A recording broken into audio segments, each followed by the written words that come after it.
Hi, my name is Mark from Teledyne Labs, and today we're going to talk about a new feature that we have developed to help you with your method development called the HPLC Focus.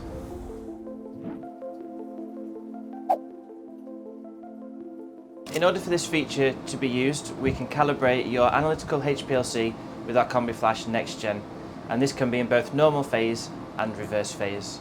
So now let's show you how it would work on the instrument. Now let's take a look at how we would run the HPLC Focus on the CombiFlash NextGen. We first need to click on our column and choose the appropriate size for our purification, and you'll see we have a HPLC Focus method here. We click on the HPLC Focus and it's now asking us to input the retention time of our compound that was on our analytical HPLC. So for example, let's choose 2.5 minutes for the elution, and we then need to choose whether we're doing liquid or solid loading. In this case we're going to use a small amount of silica to do our sample loading, and we then hit OK.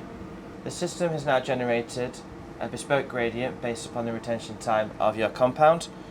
All we need to do now is press play. Sample loading has already been chosen for you, and hit the OK button. The system will then run the purification for you. If this is a tool that you would like to use in the lab and help you with your method development, then please feel free to reach out or to one of my colleagues or your local contact in your area. Thank you very much.